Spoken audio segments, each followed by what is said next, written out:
ఎవడైనను నోటికి కళ్ళెము పెట్టుకొనక తన హృదయమును మోసపరుచుకొనుచు భక్తి గలవాడనని అనుకొనిన ఎడల వాని భక్తి వ్యర్థమే. దేవునికి స్తోత్రం కలుగుగాక. హల్లెలూయా.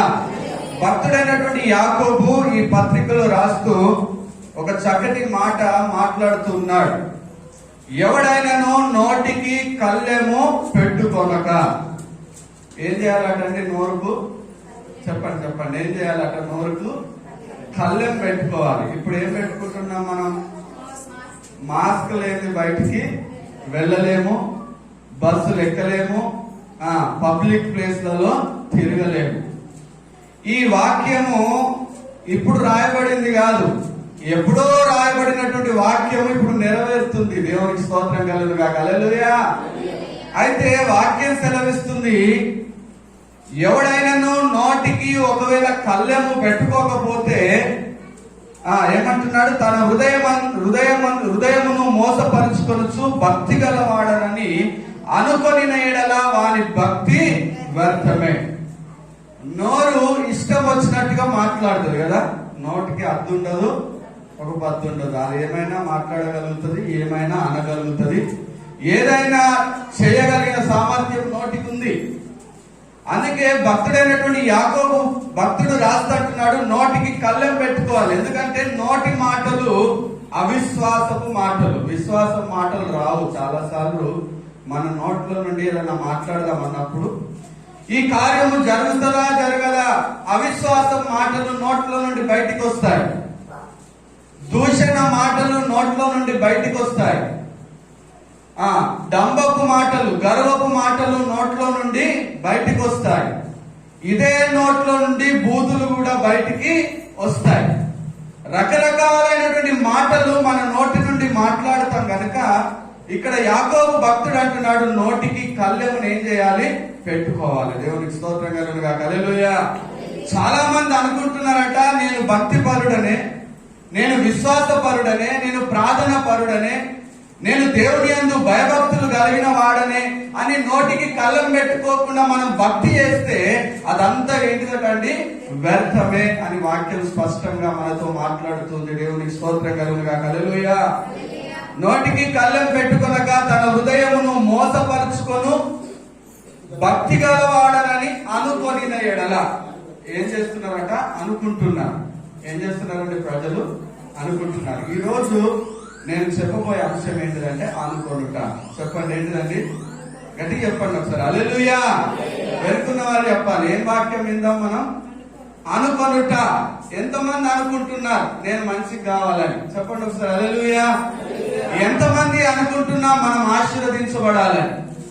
ఎంతమంది కోరుకుంటున్నాం నేను ఒక స్థితిలో ఉండాలని? అనుకొనడము అందరూ కూడా చేస్తూనే ఉంటారు. ఎవరు కూడా అనుకోకుండా ఉండేవారి లోకంలో ఎవరు కూడా లేము. పేదవాడైనా అనుకుంటాడు, గొప్పవాడైనా అనుకుంటాడు, అధికారైనా అనుకుంటాడు, ఏమి లేని వాడైనా ఏదో ఒకటి ఖచ్చితంగా అనుకుంటూ ఉంటాడు. దేవునికి స్తోత్రం కలుగుగాక. హల్లెలూయా. చెప్తాం హల్లెలూయా.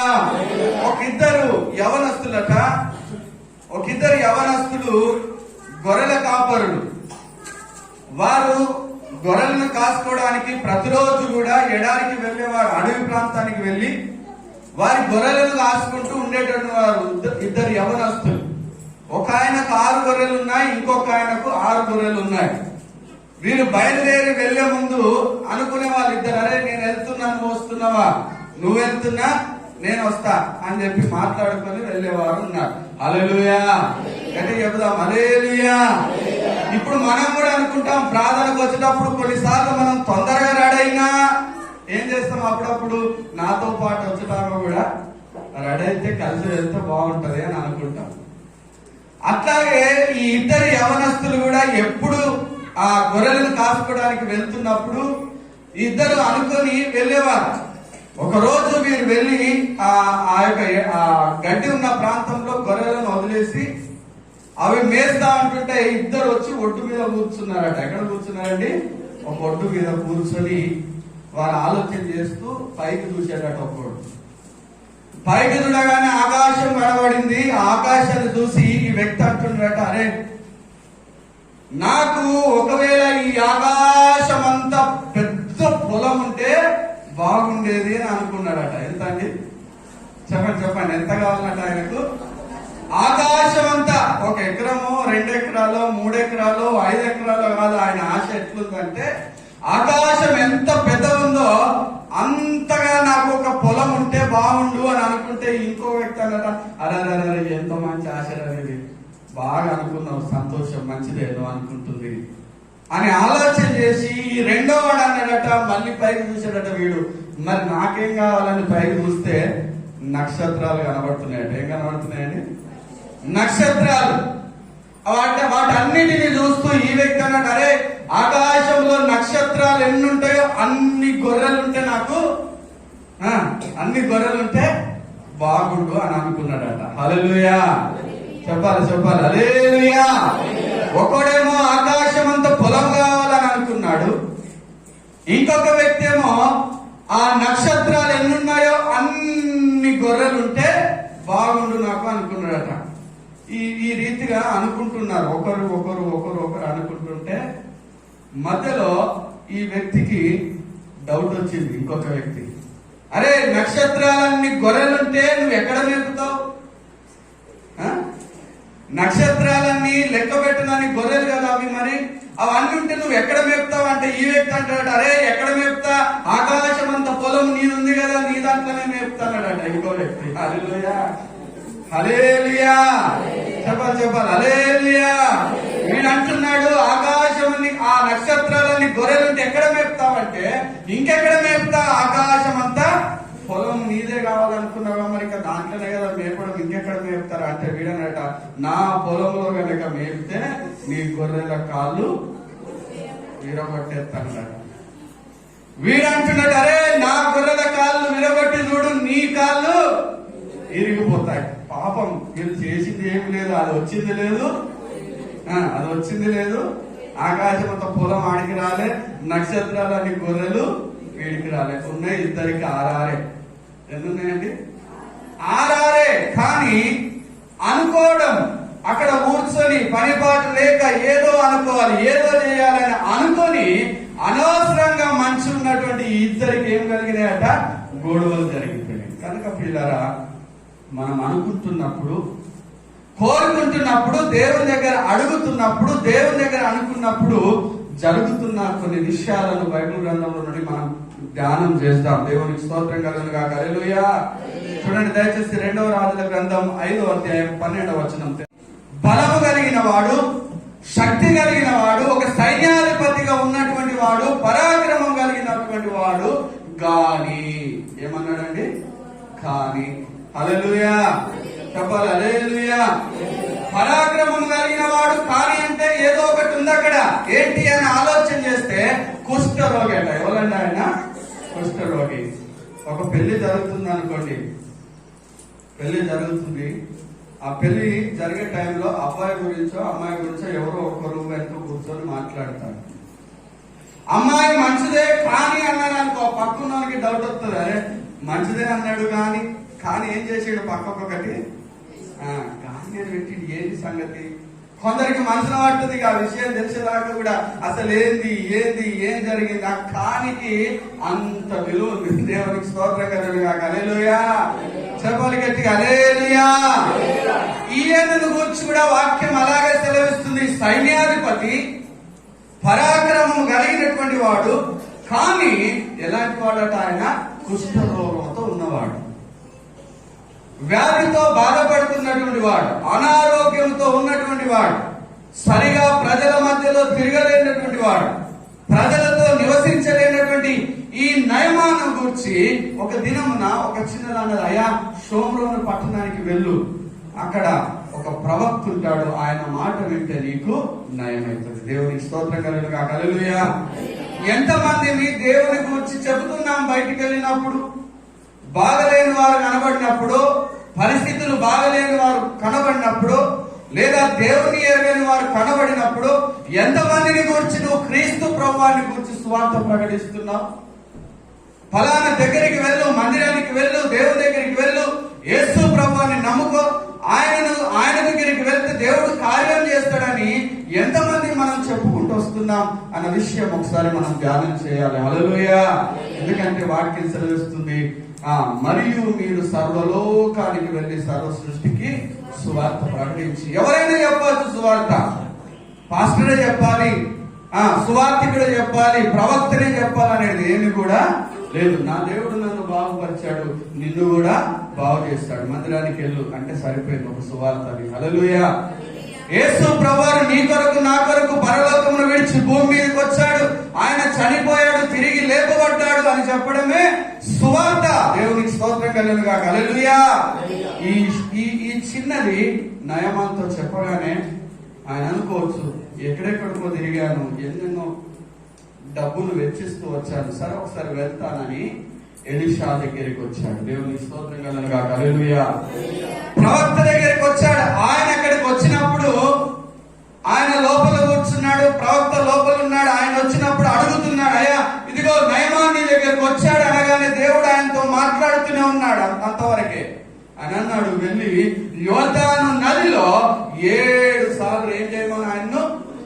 పాపం ఈయనేమని అనుకున్నాడంటే, నేను చర్చికి వెళ్తా, మందిరానికి వెళ్తా, లేదా ప్రవక్త దగ్గరికి వెళ్తా, నేను వెళ్ళగానే ఆయన నా దగ్గరికి వచ్చి నా మీద చేతి పెట్టి ప్రార్థన చేస్తాడేమో, లేదా నేను ఆయన దగ్గరికి వెళ్ళగానే నన్ను పరామర్శిస్తాడేమో, నా దగ్గరికి వచ్చి కొన్ని మాటలు చెప్తాడేమో అని ఆయన అనుకొని ఉండొచ్చు. అలాంటి సమయంలో నయమాను అనే ఎలీషా అనే ప్రవక్త అంటున్నాడు, సీదా అక్కడి నుండి అటేటు యోర్దాను నదికి వెళ్ళిపో. దేవునికి స్తోత్రం కలుగును గాక. హల్లెలూయా. గట్టి బిగ్గరగా చెప్దాం, హల్లెలూయా. నా దగ్గర మాట్లాడాల్సిన అవసరం లేదు, నేను ప్రార్థన చేయాల్సిన అవసరం, డైరెక్ట్ వెళ్ళిపో. యోర్దాను నదికి వెళ్ళి 7 సార్లు ఏం చేయాలి, మునిగి రమ్మని శుద్ధుడు అవుతాడని చెప్పినప్పుడు ఆయన ఈ వచనములో ఆయన అంటున్న మాట అదే. ఏమంటున్నాడంటే 12వ వచనములో, దమస్కు నదులైన అబానాయాను, ఫర్పరును ఇజ్రాయేలు దేశంలోని నదులన్నిటికంటే శ్రేష్టమైనవి కావా? మరి మా దేశంలో కూడా నదులు ఉన్నాయి, శ్రేష్టమైనవి ఉన్నాయి, విలువ కలిగినటువంటివి ఉన్నాయి. వాటన్నిటిని వదిలిపెట్టి నేను ఇజ్రాయేల్ దేశంలోని యోర్దానులోని ఎందుకు మునగాలి అని మనసులో అనుకొని ఏం చేసినట్ట, రౌద్రుడుగా కోపం తెచ్చుకొని మళ్ళీ తిరిగి వెళ్ళిపోతున్నాడు. వెళ్ళిపోతుంటే ఆ పనివాడు అన్నాడు, అయ్యా ఆయన డబ్బు తీసుకోలే, నేను ధనం అడగలే, నీ దగ్గర ఉన్నది ఏది కూడా ఆశించలేదు, ఒక మాట చెప్పిండు, వెళ్ళి నదిలో మునగడం శ్రేష్టమే కదా. హల్లెలూయా. గట్టి చెప్పండి, హల్లెలూయా. హల్లెలూయా. ఒక మంత్రగారి దగ్గరికి వెళ్ళినామనుకో, వాడు ఏమంటాడు, ఇంకో నీకు ఇది బాగా కావాలంటే ఇంత ఖర్చు పెట్టాల్సిందే, ఈ కార్యం జరగాలంటే నువ్వు ఇంత అప్ప చెప్పాలి, కోడిని, గొర్రెను, మేకను, ఇంకా రకరకాలైనటువంటి వాటిని అర్పించాల్సిందే, లేకపోతే స్వస్థత కలగదు, విడుదల కలగదు, ఈ అపాయం నీ ఇంటి మీదకి వస్తుందని చెబుతూ వస్తుంటారు. అయితే దేవుని సేవకుడు అంటున్నాడు, నువ్వు వెళ్ళి యోర్దానులో మునిగిపో, శుద్ధుడు అవుతావు. ఆమేన్. హల్లెలూయా. హల్లెలూయా. అంటే ఈ సైన్యాధిపతి ఎవరి మాట వినాలి ఇప్పుడు చెప్పండి, ఎవరి మాట వినాలండి? దేవుని మాటను ఆలకించాలి. విధేయత ఉన్నదా లేదా? దేవుని దగ్గరికి వస్తున్న మనము అనేక సార్లు అవిధేయత పరులుగా ఉంటాం, విధేయతను కలిగి జీవించలేము. దేవుని యందు ఆయన చెప్పిన మాటను అంగీకరించకుండా మన ఆలోచనలు, మన తలంపులు మనం అనుకొని వెళ్ళిపోయి అనేక సార్లు అపాయమును, ప్రమాదమును మనం కొని తెచ్చుకుంటున్నాం. అయితే దేవుని మాటను విన్నప్పుడు మన జీవితాల్లో గొప్ప కార్యాలను దేవుడు జరిగిస్తూ వస్తాడు. నమ్మితే స్తోత్రం చెబుదాం బిగ్గరగా, హల్లెలూయా. సంతోషంగా చెబుదాం ఒకసారి, హల్లెలూయా. హల్లెలూయా.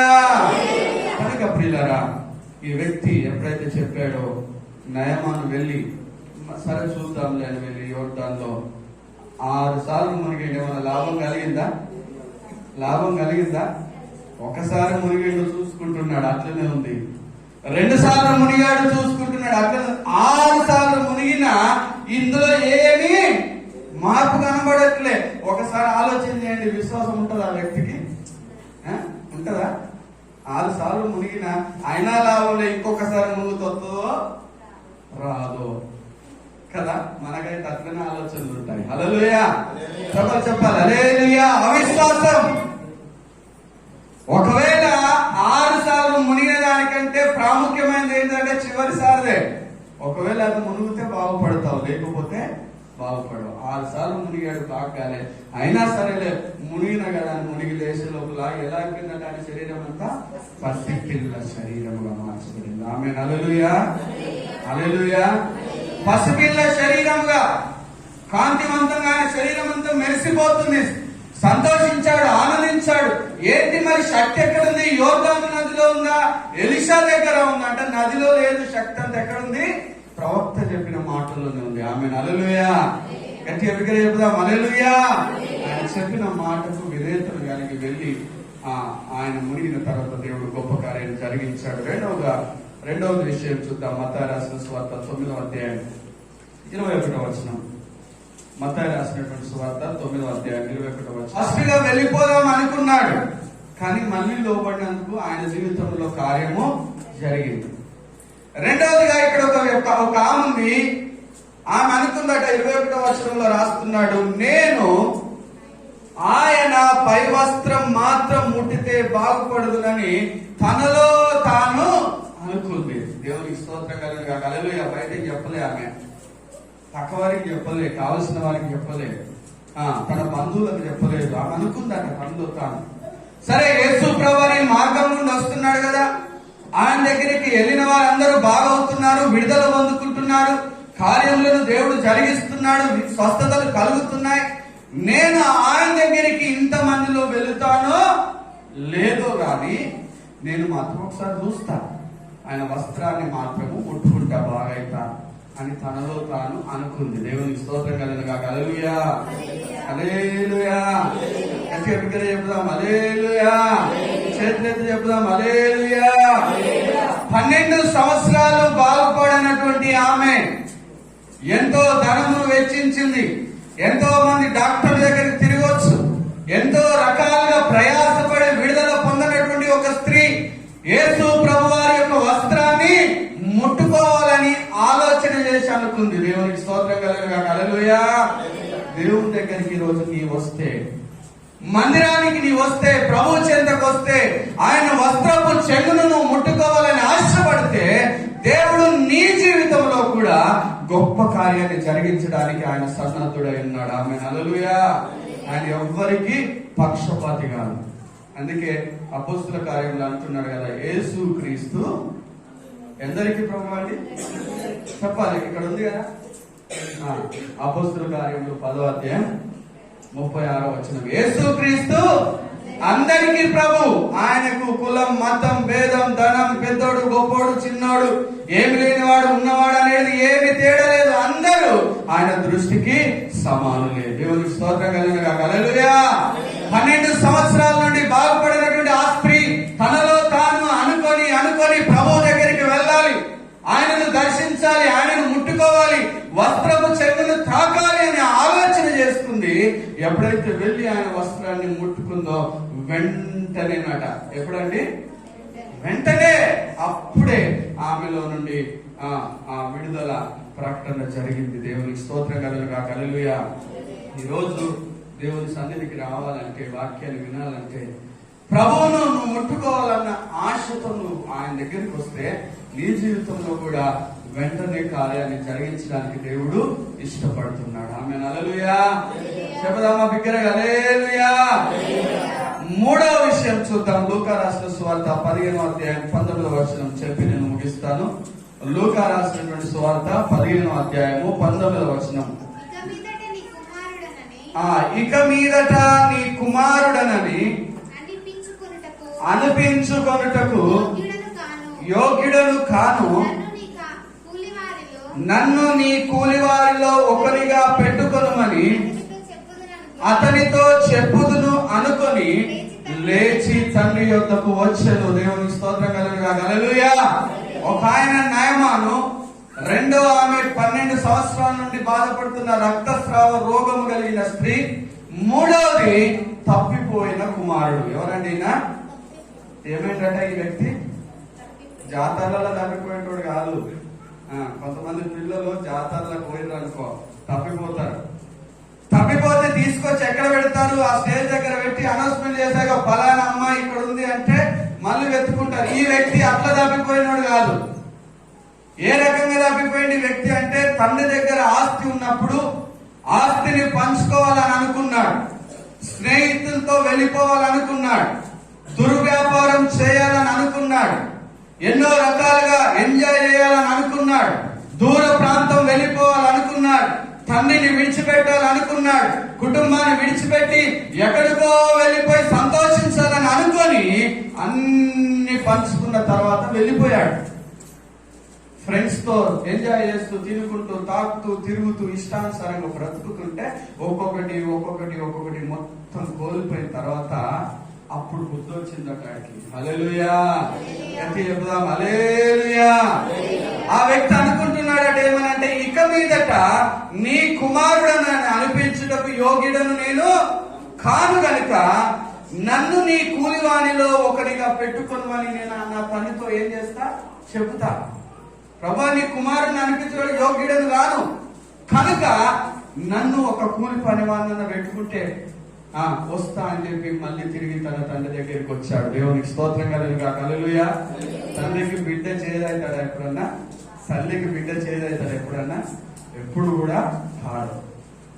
ఒకవేళ మనం తిరిగి వెళితే పాపం మా తండ్రి అక్కడ కింది వచనాల్లో గమనిస్తే ఎప్పుడొస్తాడో అన్నట్టుగా ఎదురు చూస్తున్నాడట. ఆయన దూరం నుండి ఈ కుమారుడు పరిగెత్తుకొని వస్తుంటే పరిగెత్తుకొని పోయి ఆయన కౌగలించుకొని మెడ మీద వాడిని ముద్దు పెట్టుకొని ఆ కుమారుని ఏం చేశాడు? ఆ తండ్రి చేర్చుకున్నాడు. హల్లెలూయా, హల్లెలూయా. ఈరోజు పరలోకపు తండ్రి నీ కొరకు, నా కొరకు, మనందరి కొరకు అలానే ఎదురు చూస్తున్నాడు. ఎప్పుడు వస్తారు? ఎప్పుడు నా సన్నిధిలో ఉంటారో, మందిరంలో ఉంటారో, ప్రార్థనలు ఉంటారో, వాక్యంలో ఉంటారో అని ఎప్పటికీ తండ్రి ఎదురు చూస్తూనే ఉన్నాడు. ఎన్నిసార్లు ఆయనకు దూరమైనా, ఎన్నిసార్లు ఆయనకు వ్యతిరేకంగా బ్రతుకుతూ వెళ్ళిపోయినా, ఎన్నిసార్లు ప్రభువుకు దూరమైనా ఇంకా నీ కొరకు, నా కొరకు ప్రభు వారు వేచి చూస్తున్నాడు. హల్లెలూయా. ఈరోజు తప్పిపోయిన కుమారుని తండ్రి చేర్చుకున్న రీతిగా ప్రభు సన్నిధికి మనం వస్తే దేవుడు మనల్ని కూడా చేర్చుకోవడానికి సిద్ధంగా ఉన్నాడు. 3 విషయాలు నేను ఈ యొక్క మధ్యాహ్న కాల సమయంలో చెప్పాను. ఒకటి, సిరియా దేశపు సైన్యాధిపతి నయమాను ఏం చేశాడు? అనుకున్నాడు, ఇక్కడ మునగడం కంటే నా దేశంలోకి వెళ్ళిపోవడమే మేలు అనుకున్నాడు. కానీ ఆ మాటకు లోబడి యోర్దాను నదిలో మునగడమును బట్టి ఆ వ్యక్తికి ఏం కలిగింది? విడుదల కలిగింది. హల్లెలూయా. కనుక దేవుని మాటను మనం ఏం చేయాలి? మొట్టమొదటిగా అంగీకరించాలి, వినాలి, దానికి లోబడాలి. రెండవదిగా 12 సంవత్సరాల నుండి బాధపడుతున్న ఒక స్త్రీ, అనారోగ్యంతో బాధపడుతున్న స్త్రీ దేవుని దగ్గరికి వెళ్ళి ఆయన వస్త్రాన్ని ముట్టాలి అని అనుకున్నట్టుగా ఆమె ముట్టుకుంది. ఆమె జీవితంలో దేవుడు స్వస్థతను కలిగించాడు. మూడవదిగా తప్పిపోయిన కుమారుడు మళ్ళీ తిరిగి నా ఇంటికి నేను వెళ్ళిపోతానని అనుకున్నాడు. ఆ కుమారుని జీవితంలో దేవుడు గొప్ప మేలును జరిగించాడు. కనుక ఈరోజు నీవు నేను మనం ఏమనుకుంటున్నాం అన్న విషయం చాలా ప్రాముఖ్యం. ఒకవేళ ఇన్ని రోజులు అనుకున్నా, ఇక మీదట దేవుని కొరకు మనం అనుకొని ప్రార్థనలో, విశ్వాసంలో, వాక్యంలో, మందిరంలో బలపడుతూ, స్థిరపడుతూ ముందుకు సాగాలి. దయచేసి తలలు వంచుకుందాం. అందరం కూడా తలలు వంచుకుందాం, ప్రార్థన చేద్దాం. నిజమే, ఈ వాక్యం ద్వారా దేవుడు నీతో, నాతో, మనందరితో మాట్లాడాడు. అందరం కూడా మోకరిద్దాం, ప్రార్థన చేద్దాం. హల్లెలూయా, స్తోత్రం, స్తోత్రం. చెప్పాలి. అందరం నోరు తెరిచి అడుగుదాం ప్రభువుని. నువ్వేమనుకుంటున్నావు? ఇన్ని రోజులు నువ్వేమనుకుంటూ బ్రతుకుతున్నావు? ఇన్ని రోజులు మన స్థితి ఏంటి? మన బ్రతికేంటి? ఒకసారి ఆలోచన చేద్దాం. హల్లెలూయా, హల్లెలూయా. నయమాను బలము కలిగిన వాడే, శక్తి కలిగిన వాడే, పరాక్రమం కలిగిన వాడే, అధికారం కలిగిన వాడే, సైన్యాధిపతిగా ఉన్నటువంటి వాడే. ఆయన కింద ఎంతో మంది పరివారం ఉన్నారు, ఎంతో మంది సైన్యాధిపతులు ఆయనతో పాటు పనిచేస్తున్నారు, ఎంతో మంది అధికారులు ఆయనతో ఉన్నారు. కానీ ఒక వ్యాధి ఆయనను బాధపెడుతుంది, ఒక వ్యాధి ఆయనను కష్టపెడుతుంది, ఒక వ్యాధి ఆయనను ఇబ్బంది పెడుతుంది. ఆ సమయంలో ఆయన ఎలీషా ప్రవక్త దగ్గరికి పరిగెత్తుకుని వచ్చాడు. దేవునికి స్తోత్రం. హల్లెలూయా, హల్లెలూయా. అందరం కలిసి ప్రార్థన చేద్దాం. నోరు తెరుస్తాం ప్రియులారా, ఎవరు మౌనం ఉండొద్దు.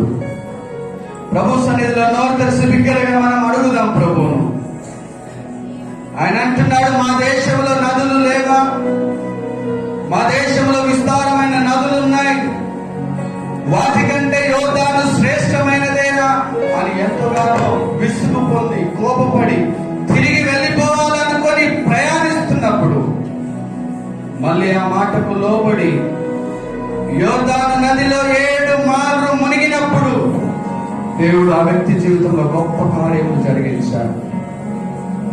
ఈరోజు మళ్ళీ తిరిగి ప్రభు మందిరములో ఆయన సన్నిధిలో మనం నిలబడితే, ఆయన సముఖంలో మనం నిలబడితే ప్రభు మన జీవితంలో కూడా గొప్ప కార్యాన్ని జరిగించడానికి ఆయన సిద్ధంగా ఉంటున్నాడు. 12 సంవత్సరాలు అనారోగ్యంతో బాధపడుతున్న స్త్రీ ఎన్నో డాక్టర్స్ దగ్గరికి తిరిగిందేమో, ఎంతగానో ధనమును ఖర్చు చేస్తుంది. చివరిగా దేవుని దగ్గరకు వచ్చి ఆయన వస్త్రాన్ని ముట్టుకోవాలని తనలో తాను అనుకొని ప్రభు దగ్గరికి పరిగెత్తుకొని వచ్చినప్పుడు దేవుడు ఆమెను ముట్టి బాగు చేశాడు. ఈరోజు ప్రభు సన్నిధికి మనం వస్తే ప్రియులారా, దేవుని సన్నిధికి మనం వస్తే, ఆయన మందిరానికి వస్తే, ప్రార్థనకు వస్తే, వాక్యాన్ని వినడానికి వస్తే, దేవుని యొద్దకు వస్తే ఆయన నీ జీవితంలో కూడా గొప్ప మేలును జరిగించడానికి ఆయన ఇష్టపడుతున్నాడు. హల్లెలూయా, స్తోత్రం స్తోత్రం. అందరం అడుగుదాం. ప్రభువా, ఇన్ని రోజులు ఏదేదో అనుకున్నాను, రాలేకపోయాను, నీ సన్నిధిలో నిలబడే వాక్యం నేర్చుని స్తోత్రం. తప్పిపోయిన కుమారుడు తిరిగి తన ఇంటికి రావాలని కోరుకున్నప్పుడు తండ్రి పరిగెత్తుకొని చేర్చుకున్న రీతిగా ఈరోజు దేవుని సన్నిధికి మనం వస్తే ఆయన మనల్ని చేర్చుకునేవాడు, హక్కున చేర్చుకునేవాడు. మన దోషమును పాపమును ఆయన క్షమించి మనల్ని తన హక్కున చేర్చుకునేవాడుగా ఉంటున్నాడు. హల్లెలూయా, స్తోత్రం. ప్రభువానికి వందనాలు, యేసయ్యానికి వందనాలు చెల్లిస్తున్నాం. హల్లెలూయా. మమ్మల్ని మేము పరిశుద్ధపరచుకొని నీ సన్నిధిలో నిలబడే వాక్యములు మాకు అనుగ్రహించండి, కృప చూపండి, సహాయం దయచేసి ప్రభువా. ఆ దినమున నయమాను జీవితంలో జరిగించిన కార్యం నా జీవితంలో జరిగించండి. రక్తస్రావ రోగం కలిగిన స్త్రీ జీవితంలో జరిగించిన కార్యం నా జీవితంలో జరిగించండి. తప్పిపోయిన కుమారుని జీవితంలో జరిగించిన గొప్ప కార్యం నా జీవితంలో కూడా మీరు జరిగించి ప్రభువా మీరే సహాయం దయచేయమని నామమును ఘనపరుస్తూ హెచ్చిస్తూ యేసు పరిశుద్ధ నామములు అడుగుచున్నాము తండ్రి. ఆమేన్.